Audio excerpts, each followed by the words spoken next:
보겠습니다.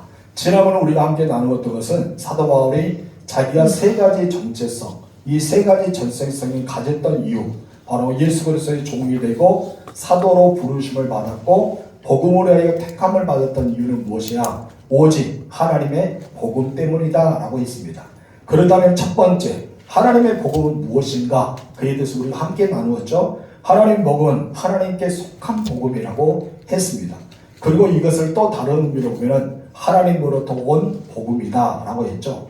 그래서 하나님께서 우리에게 주신 것고 하나님으로부터 온 복음이기 때문에 이 복음은 모든 사람에게 좋은 소식이 되고 기쁜 소식이 되고 복된 소식이 된다라고 함께 나누었어요.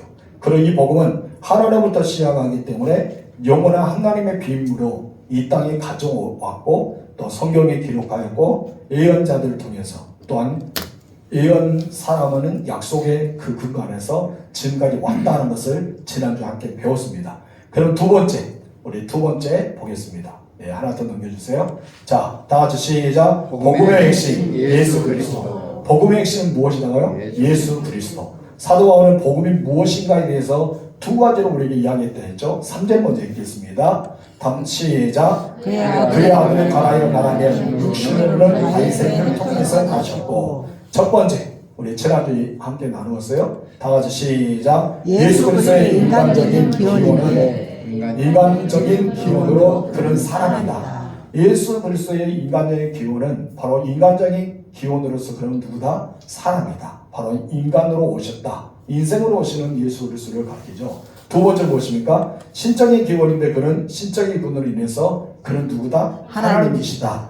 그는 하나님이시다고 이야기 나옵니다. 하나님으로부터 온 복음, 이 기쁜 소식은 예수 그리스도를 뜻하고 있습니다. 그런데 육체적으로 인간의 형통으로 다윗의 형통으로 나신 사람임을 여기서 증거하고 있고요. 예수님이 2000년 전에 팔레스타인의 한 마을, 바로 베들레헴 곳에서 요셉과 마리아의 스라에서 태어나게 되었습니다. 그는 단순히 남자와 여자 사이에서 태어난 것이 아니죠.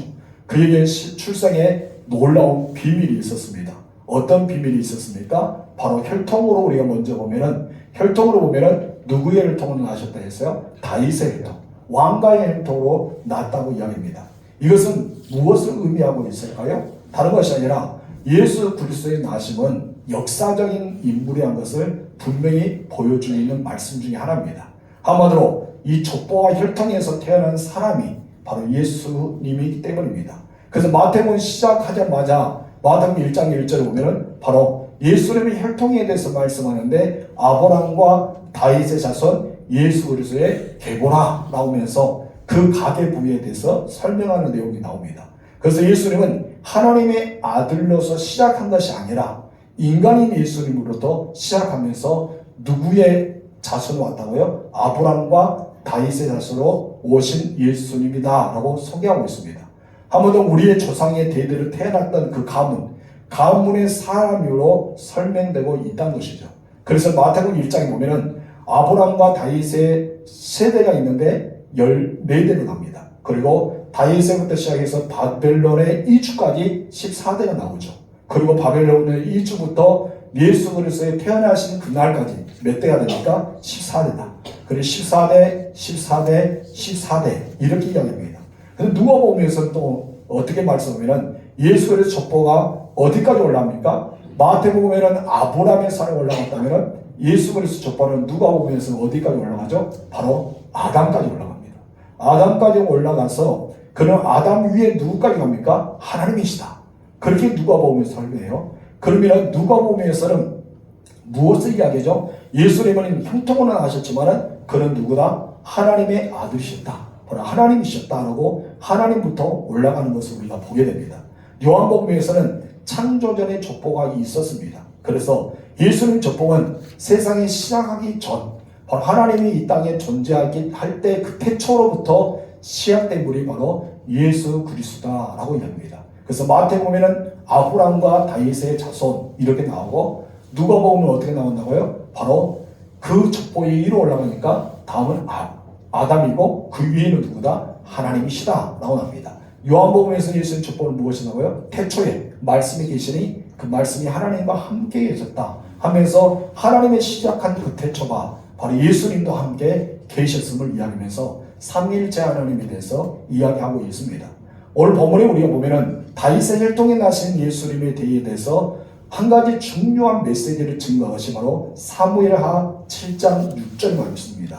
우리 하나님께서 이게 다윗에게 이야기했던 내용이지 않습니까? 읽어봅시다. 시작. 내 집과 내 나라가 내 앞에서 영원히 보존되고 내 왕위가 영원히 경고하리라 하셨다. 누구를 가리킨 거예요? 바로 다윗의 후손인데 다윗의 후손 중에서 한 의가 나타난다. 바로 누가 나타난다? 예수님이 등장한 것을 말씀하고 있습니다.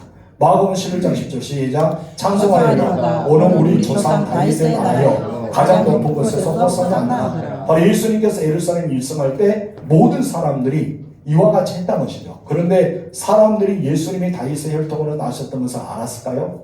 예수님께서 메시아인지 알았을까요? 아니죠. 성령의 감동을 입어서 이렇게 했던 것을 우리가 보게 되죠. 그래서 다윗의 나라가 영원히 이 땅에 있을 것이다. 이것을 찬양하는 내용이 나와 있습니다. 그렇기 때문에 다윗의 혈통에서 메시아가 나온 것을 말하고 있고요. 바로 구원자가 나오고 한 왕과 그 왕으로서 계속해서 세워질 것이다. 영원한 나라가 이 땅에 될 것이라는 것을 말씀하고 있기 때문입니다. 이 말씀을 믿고 있는 나라가 어디 나라입니까? 이스라엘이죠. 이스라엘이 이 말씀을 믿고 있어요. 그런데 누구를 영접하지 않죠? 예수님을 부인하기 때문에 영접하지 않습니다. 바로 이들은 이것을 믿고 있어요. 아직까지 그들은 누구를 지금 이제 그리워하고 있어요? 오실 예수님, 한마디로 메시아, 이 메시아 그리스도를 사모하고 있지 아직은 예수님이 이 땅에 오실 예수님에 대해서 사모하고 있지 않습니다. 아무튼 아브라함과 다윗의 가문에서 바로 하나님이신 메시아가 오셨던 것을 우리는 알고 있습니다. 그리고 성경에도 그와 같이 기록되어 있습니다. 하나님의 사람을 통해서 세상에 오셨다는 내용은 본문 4절에서도 이렇게 기록하고 있죠. 우리 4절에 보면은 예수님의 어쩌면 인적 기원에 대해서 이야기하면서 인간이 오셨다 이것을 말씀하고 있습니다. 읽어봅시다. 시작. 성경에는 죽은 자들 가운데서 부활하사 능력으로 하나님의 아들을 선포되셨으니 곧 우리 주 예수 그리스도시니라. 여기서는 육신이란 말을 대신 무엇을 씁니까? 영이라는 단어를 써요. 앞에 3절은 육신에 대해서 이야기하면서 영의 단어를 씁니다. 예수님이 다윗의 혈통에 대해서 태어났으므로 역사적인 인물이고 메시아가 날 수 있는 그 혈통에서 태어났었던 것은 육체적인 기원을 뜻하고 있습니다. 그러나 4절에서는 성계를 영으로 딱 이야기합니다. 성계를 영으로는 어떻게 시작합니까? 그런 죽은 자 가운데서 부활하였다. 능력으로 하나님의 아들이 된 것을 선포하신 분이다 라고 이야기죠. 이것은 바로 이 세상에 존재했던 인간은 다 죽어요. 그렇죠? 인간은 십자가에 다 죽습니다. 십자가에서 죽으면 부활할 수 있습니까? 없습니까? 없어요. 특별히 가부의 아들이 예수님 불쌍히여서 그 가부의 아들을 살려주셨던 것, 또 무덤에서 4일 동안 썩은 냄새 나던 나사로를 살려주셨던 것, 어쩌면 다비다를 이렇게 세웠던 것, 수많은 이런 기적적인 역사가 일어나기도 하지만 모든 사람들은 숨이 끊어지면 다 죽습니다. 그리고 살아나지 않습니다. 근데 예수님은 무엇을 합니까? 살아나셨습니다. 그리고 예수님이 죽으시지 않고 영원히 지금까지도 우리 가운데 계십니다. 그렇기 때문에 그분은 하나님의 아들로 선포되셨다라고 설명하고 있습니다. 여러분, 그는 하나님으로부터 오셨기 때문에 죽은 자 가운데서 무엇을 하십니까? 부활할 수 있어요. 부활의 첫 열매가 되셨습니다. 그럼 여러분, 성경 보면은 말이 어떻게는 나사로도 살아났지만은 그는 어떻습니까? 나중에는 죽었죠. 가부의 아들도 살아났겠지만은 나중에는 어떻습니까? 죽었어요. 그가 누구이기 때문에? 인간이기 때문에, 사람이기 때문에, 신이 아니기 때문에 다 죽습니다. 근데 예수님은 살아나고 부활하셨어요. 그리고 승천하셨습니다. 다시 이 땅에 오신다고 약속하셨다는 것이죠. 그래서 우리는 어떤 인간적으로서는 우리가 정말 하나님의 인성에 대해서 이야기하고, 신적인 기원에서는 바로 하나님께서 예수 그리스도를 이 땅에 보내시고 그가 십자가에서 죽으신 뿐 아니라 부활하셨다. 그리고 능력으로 무엇을 선포하셨어요? 하나님의 아들로 선포되셨다. 바로 그가 그리스도가 되는 거예요. 예수님이 부활하시지 않으며 예수로만 끝납니다. 왜요? 예수라는 이름은 인간의 이름이죠. 그러나 이게 그리스도는 누굽니까? 메시아.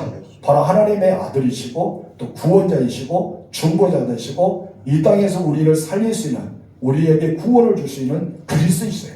그런데 뒤에서 그리스도를 붙였다는 것은 바로 그가 부활하셨기 때문에 영원한 생명이 있기 때문에 그리스도라는 단어를 붙입니다. 바로 그분이 누구죠? 바로 우리 주 예수 그리스도라고 이야기하고 있습니다. 부활했다는 것은 그분이 누구라는 것을 설명하고 있어요. 바로 인간이 아니라 하나님이시다. 그리고 하나님으로 이 땅에 오셨다는 것을 뜻하고 있습니다. 7절 말씀 읽겠습니다. 시작. 로마에서 하나님의 사랑하심을 받고 성도를 부르심을 받은 모든 자녀에게 하나님 우리 아버지와 주 예수 그리스도로부터 은혜와 평강이 있기를 원합니다. 아멘. 성경에서 대부분 예수님을 설명하는데 예수 아니면 예수 그리스도 이렇게 소개한 것을 보게 됩니다. 그러나 여기서 바울은 예수님을 소개하는데 어떻게 소개합니까? 주라는 단어를 씁니다. 주. 이 주는 누구를 뜻하고 있어요? 하나님이시다. 이 하나님이 되심을 뜻하는 것이 바로 주라는 단어예요. 그렇기 때문에 예수 그리스도의 인간으로 이 땅에 오셨지만은 그는 누구다? 신적인 바로 하나님이시다. 그래서 주라는 단어는 하나님이다. 하나님과 동시에 예수 그리스도를 뜻하고 있습니다. 그래서 아버지 하나님과 있지만은 하나님과 동등한 위치가 있는 주 되시다. 바로 주님이시다. 그분이 하나님이시다. 그분이 바로 예수 그리스도를 이야기하고 있는 것이 바로 7절 이 단어입니다.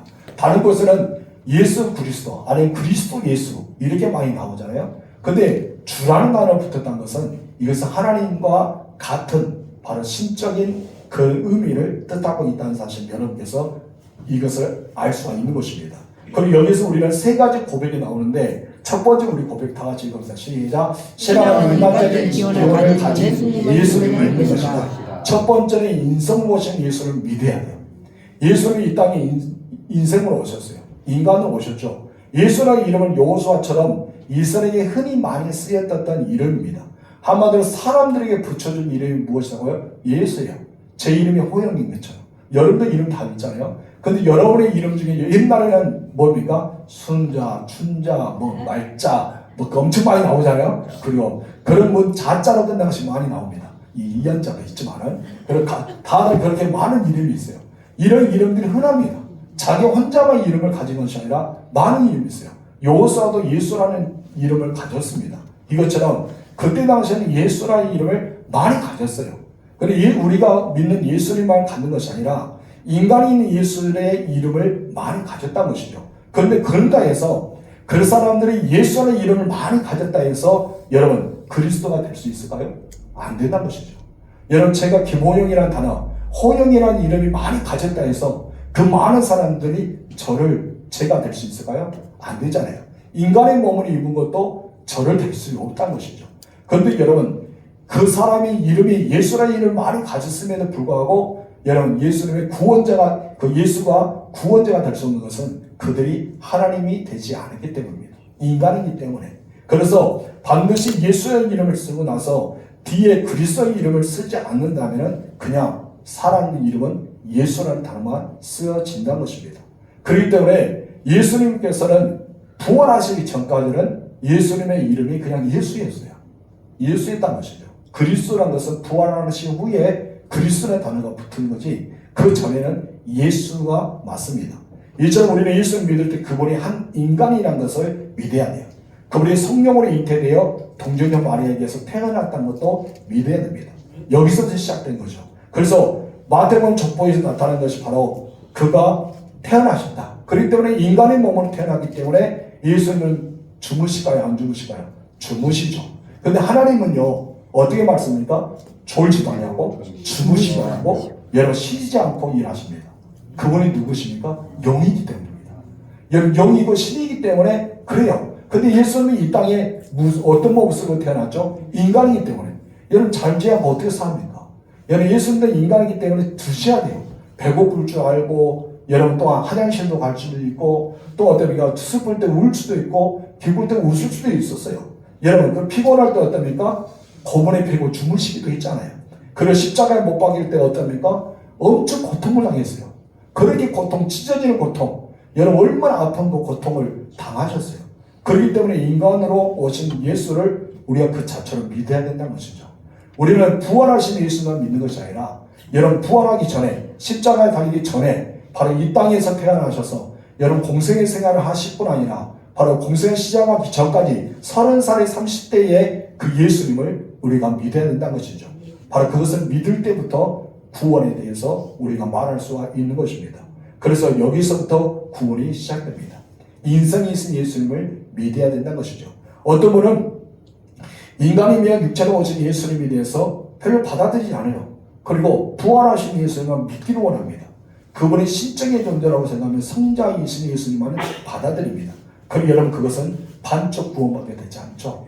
전체적인 의미는 바로 인간으로 오셨다. 왜 오셨냐? 말씀이 육신되어 오셨다. 그분이 빛으로 이 땅에 오셨다. 그렇기 때문에 예전에 하나님으로부터 오는 복음인데 그 복음이 바로 선지자를 통해서 말씀하고 성경에 기록된 메시지를 이루시기 위해서 예수님께서 이 땅에 오셨다는 것이죠. 어떻게 오셨어요? 인간의 모습으로 오셨습니다. 그런 인간의 모습으로 오셨지만 그는 누구셨습니까? 하나님이셨죠.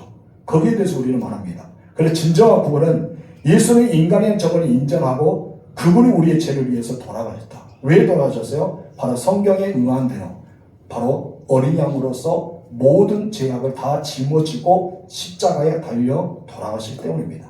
그래서 예수님은 분명히 우리를 위해서 채찍을 맞을 때 조금 전 이야기했지만 고통을 느꼈어요. 그렇기 때문에 십자가를 지고 할 때 쓰러졌잖아요. 너무나 고통스러우니까. 온몸이 갈기하게 찢어졌기 때문에 여러분 그런 모습을 생각해 보세요. 십자가에 못 박힐 때 비명을 질렀습니다. 오직에 쓰면 여러분 가상칠언에서 아버지 어째 나를 버리시나이까 할 정도로 그렇게 고통을 호소했던 것을 보게 됩니다. 왜 그랬을까요? 그가 누구이기에? 인간이기 때문입니다. 영적인 존재가 아니라 인간이기 때문에 그랬던 것입니다. 두 번째, 다 즐겁소. 시작. 신앙은 예수님이 단지 인간뿐만 아니라 그분이 하나님이시고 하나님의 아들이시고 인류를 구원하기 위해 하나님이 보내신 메시아라는 것입니다. 아멘. 이것이 우리의 두 번째 신앙 고백이어야 돼요. 여러분 예수님이 인간으로서 그냥 인성으로 오신 분이 아니라 신성으로 오셨던 분이다. 여러분 인간적으로 기호를 보면은 그는 사람이시다. 이것만 믿는 것이 아니라 또 다른 한편은 그는 하나님이셨다. 그리고 하나님의 아들이시다. 이 고백이 있어야 된다는 것입니다. 신앙의 모든 메시지의 요점은 바로 예수님이 누가 되는 거예요? 그리스도. 바로 예수님이 그리스도가 되는 것입니다. 유대인들이 이 고백을 하지 못합니다. 왜 못한다고요? 눈으로 보이는 예수는 단지 예수뿐이에요. 조금 전 이야기했잖아요. 많은 사람들 이름 중에 뭐가 있다? 예수의 이름이 많아요. 제 이름이 세상에 많은 것처럼 여러분의 이름도 세상에 많은 것처럼 여러분 그런 이름이 많아요. 그렇기 때문에 그는 목수의 아들 예수다. 누구의 아들이다? 요셉의 아들이다. 그래 누구의 아들이다? 마리아의 아들이다. 그가 마구간에서 태어났던 거. 우리와 같이 30년 동안 살았던 거. 우리가 그 아들에 대해서 보았다. 그리고 그 아버지가 누구고 그의 동생이 야고와 또 그 동생이 요셉이라는 것도 알고 있다. 이것이 바로 그들의 증언 아닙니까? 인간의 모습을 보았던 그 유대인들은 예수님이 그리스도라는 것을 믿지 않습니다. 무엇만 믿는 거예요? 인성만 믿는 거예요. 인성만. 신성을 믿지 않고 인성을 믿습니다. 그래서 그들은 예수님을 거부합니다. 그렇기 때문에 그들에게는 무엇이 사라집니까? 복음을 거부하기 때문에 구원이 사라지고 말았던 것입니다. 예수님요 다윗부터 아브라함의 자손으로 이곳에 오셨다는 사실을 여러분 믿어야 됩니다. 그리고 그는 아담 위에 하나님으로부터 오셨다는 사실도 믿어야 합니다. 우리는 그 예수님의 태초로부터 바로 하나님이 시작하는 그 태초부터 말씀과 함께 계셨다는 것도 믿어야 됩니다. 이 사실을 우리가 믿을 때 그분이 그리스도가 되는 거예요. 누구의 그리스도가 되는 거예요? 나의 그리스도가 되는 것입니다. 여러분 그분을 믿을 때 하나님이 누구의 하나님이 되는 거예요? 나의 하나님이 되는 거예요. 예수님 믿을 때 내가 새 언약의 백성으로서 천국 백성으로서 그 하나님의 나라를 이루어가며 살아가는 것입니다. 그럼 우리 주기도 말했잖아요. 하늘에서 같이 이 땅이 이루어달라. 무엇이? 하나님의 나라다. 이 땅이 임하게 해달라고 기도한 거예요. 우리의 날마다 그 기도는 바로 하나님께서 보내신 예수 그리스도는 바로 그런 인성에서 예수님과 신성에서 예수님입니다. 그렇기 때문에 그는 하나님이시는 동시에 인간이셨다. 고통을 체험하시고 우리보다 더 잘하시는 고통, 그 참혹한 고통을 다 견디었기 때문에 우리도 어떻습니까? 고난을 이겨내야 된다. 무엇으로? 인내로서 참고 견딜다 하잖아요. 예수님이 인내로서. 그래서 우리도 인내가 필요하다고 말하는 것입니다. 세 번째 나가서 읽어봅시다. 시작. 온 인류의 메시아이신 그분이 나의 주님, 우리의 주님이라고 고백할 때 구원이 있다. 아멘. 도마가 예수님 부활하셨던 것을 그 자리에 없었어요. 그래서 예수님의 제자들이 야 우리가 보았다. 우리가 예수님의 못자고 또 만져보았다. 그는 살아나셨다 할 때 도마가 무엇입니까? 절대 믿지 않았죠.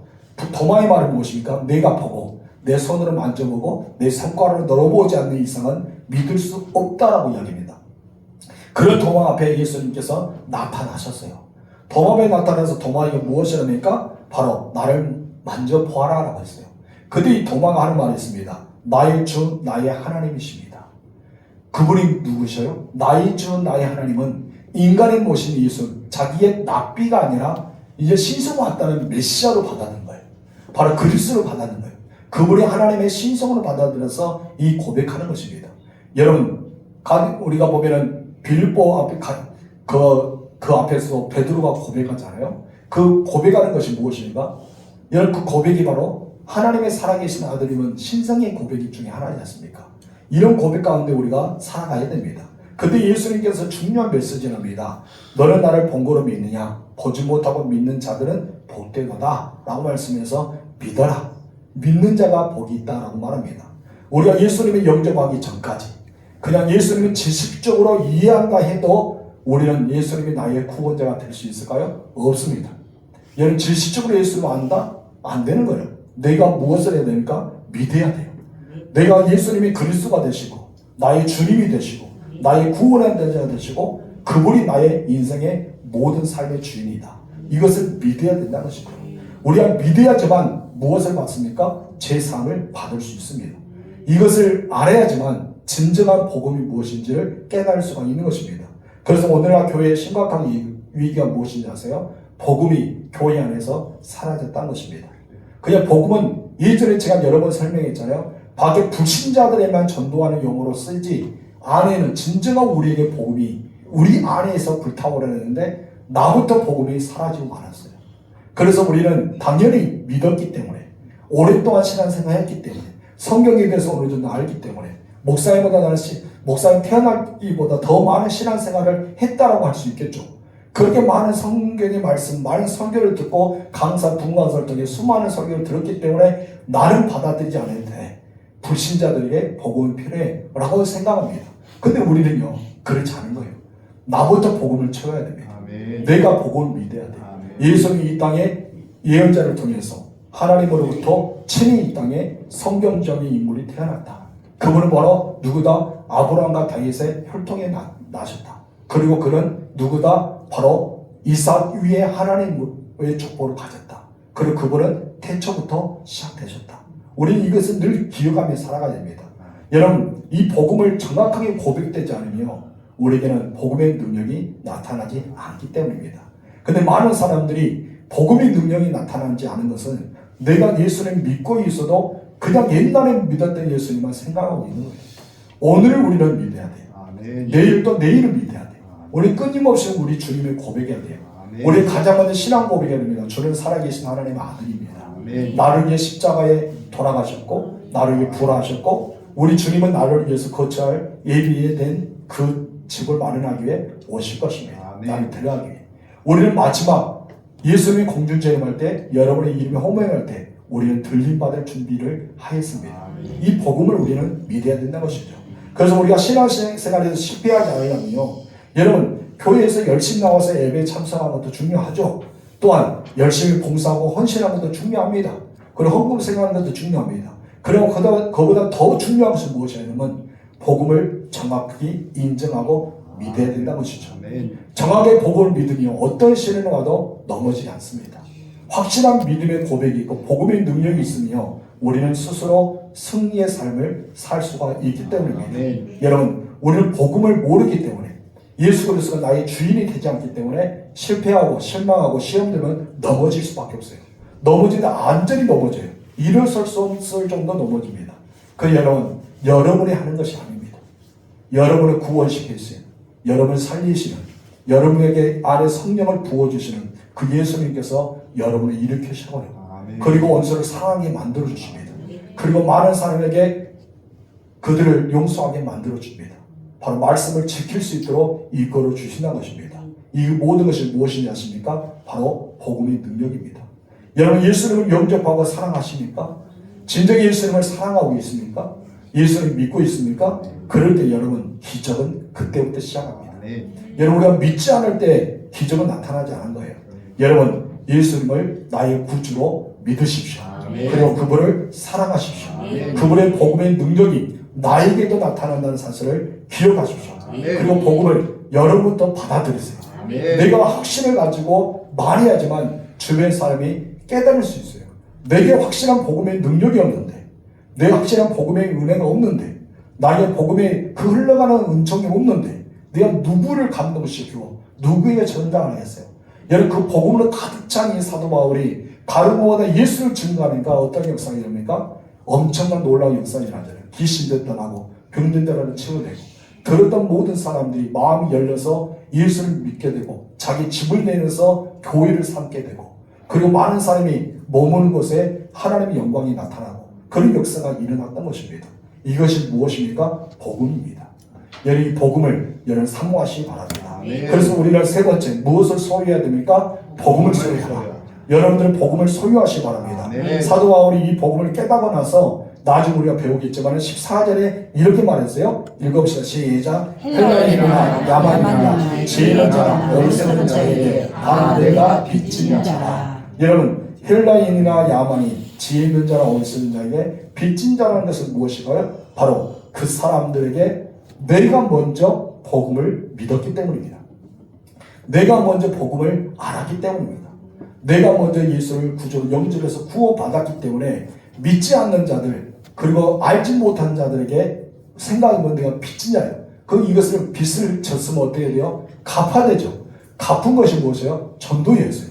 내가 그들에게 내가 예수 그리스도의 복음을 내가 받은 자로서 복음의 빚진 자가 됐기 때문에 이것을 갚아야 되는데 누구에 갚아야 돼요? 믿지 않은 자에게 전도하는 것, 믿지 않은 자에게 예수님을 증거하는 것, 이것을 바로 복음의 능력, 바로 빚진 자의 마음을 가지고 살았던 것이죠. 그래서 여러분 사도 바울이요 날마다 그는 매여 있을 때 외에는 끊임없이 전도했습니다. 여러분 돌에 맞아 어떤 성경에 돌에 맞아 죽었다 하잖아요. 여러분 전도하다 죽었어요. 돌에 맞아. 그러다가 여러분 꼴딱 일어나서 어떡합니까? 어둠 안에서는 박터도 터지고 막 여기도 터지고 저기도 터졌잖아요. 정상의 몸이 아닐까요? 죽을 정도로 맞았으니까. 근데 그 다음날 어떻게 해요? 턱턱 털고 또 무엇을 하러 갑니까? 전도 갑니다. 저 같으면 에이씨 안 가. 하나님 내가 복음을 전하는데 그럴 수가 있어요. 천수가 천사를 임해서 다 막아주고 방패를 쌓아주고 딱 해줘야지 박 터지고 뭡니까 하면서 살아가는데 바울은 어떻습니까? 열심히 전도해요. 여러분 전도하다 어떻습니까? 고향 가까운 다소 지역에 가까운 곳까지 갔어요. 근데 여러분 자기 몸을 치료하기 위해서 자기 몸을 쉬기 위해서 고향 땅에 들어가지 않았어요. 그럼 어떡합니까? 바로 복음을 제2차 증거하기 위해서 끊임없이 나아갔습니다. 복음의 빚진 자는요 복음을 아는 자는요 복음을 믿는 자는요 그렇게 된다는 것입니다. 저희 여러분들이 그렇게 됐으면 좋겠어요. 그래서 여러분이 예수 믿지 않는 사람은요 복음에 대한 부담감이 없습니다. 근데 예수를 믿는 사람들이요 믿음이 크면 클수록 복음이 부담돼요. 왜 부담이 될까요? 빚져지기 때문에. 내가 사도 바울의 마음처럼 빚지졌기 때문에. 내가 예수를 증거하지 않으면 예수님한테 너무 미안하거든. 나만 구원받기 너무 미안하잖아요. 저들과 나하고 똑같은데 나도 죄인이고 저들도 죄인인데 나도 나를 위해서 구원 예수님 십자가 죽으셨던 거죠. 저 사람들도 예수님 십자가 죽으셨는데 근데 저 사람이 믿어야지만 그 십자가의 능력이 나타나고 믿지 않으면 능력이 나타나지 않는데 나는 믿었기 때문에 예수님이 나의 죄의 모든 죄를 씻겨주셨는데 믿었기 때문에 근데 저 사람들 믿지 않으면 예수님 십자가 저도 아무 상관없어요. 유대인들 그 예수님 십자가 장면을 보았습니다. 보하고 조롱했습니다. 하나님의 아들을 내려와라 라고 떠들었습니다. 옆에 있는 강도에도 어떤 말합니까? 심지어 그 강도가 하는 말이 네가 그리스도 우리를 구원해 보아라. 내려보아라. 우리를 살려주어라. 그런 말까지 납니다. 여러분 그런 사람들은 구원이 있었을까요? 십자가를 보았잖아요. 십자가에 피를 흘리셨잖아요. 십자가에 죽으셔가지고 목격했잖아요. 근데 그 사람들은 구원이 없습니다. 왜 없을까요? 믿지 않았기 때문입니다. 우리는 믿어야 된다는 것이죠. 복음을 믿어야 되고 또 복음에 대한 부담을 가져야 돼요. 여러분들 복음을 아는 사람이 되는 것이 아니라 복음을 믿는 자가 되세요. 그리고 복음을 소유한 자가 되세요. 그래서 복음이 없다면요. 여러분 복음이 없기 때문에 우리는 그냥 껍데기 신앙과 같다는 것입니다. 여러분 땅콩 좋아하십니까? 저도 예전 땅콩 좋아했습니다. 관광버스 기사들이 제일 싫어하는 것이 무엇인지 아세요? 땅콩입니다. 왜 땅콩은 썰어도 잘 안 썰어지기 때문에 땅콩 까먹으면 다 부스럼이 있어서 관광버스 기사들 별로 안 좋아한대요. 이렇게 쓸어도 잘 안 쓰러지기 때문에. 근데 여러분 우리는 땅콩 오징어 싸서 먹으면 얼마나 맛있습니까? 아십니까? 뭐로 여러분 혹시나 땅콩과 오징어 싸서 먹어보세요. 굉장히 맛있습니다. 여러분 그 땅콩은요 껍질을 이렇게 안에 정말 멋있게 또 이렇게 생겼어요. 땅콩처럼. 근데 이 땅콩도요 뻥이 있어요. 딱 까니까요 땅콩이 나와야 되잖아요. 땅콩이 없는 땅콩이 있습니다. 여러분 빈땅콩. 그렇죠? 그런 것이 있어요. 우리가 과연 그러지 않을까? 우리가 겉으로는 예수를 믿는 사람인데 우리가 예수를 믿는 우로서 늘 열심히 봉사하고 헌신하고 열심히 예배도 참석하고 기도도 열심히 하는데 땅콩을 딱 깠는데 안에 정말 중요한 땅콩이 없어요. 그것이 무엇인지 아세요? 깠는데 복음이 없는 거예요. 내 안에 정말 믿음의 역사가 일어나는 복음이 없는 것입니다. 우리들은요 복음에 부끄러운 자가 되어서는 안 됩니다. 여러분 복음이 알게 되었고 복음을 깨닫게 되었고 복음을 믿게 되었기 때문에 복음을 자랑스러운 여겨서 여러분이 복음을 소유하는 자가 되었으면 좋겠어요. 그래서 우리는 복음을 가지자. 복음을 부끄러워하지 말자. 그래서 복음을 빚진 자의 마음을 가지고 우리는 많은 자에게 복음을 증거하는 자가 되어야 할 줄 믿습니다. 17절에 여기 나오지 않지만 복음에는 한 의가 있다라고 이야기했습니다. 여러분 영광스러운 복음을 눈뜨는 것이에요. 그리고 여러분 그 복음을 말할 수 있는 것입니다. 영광스러운 복음이 우리를 흘러가게 만듭니다.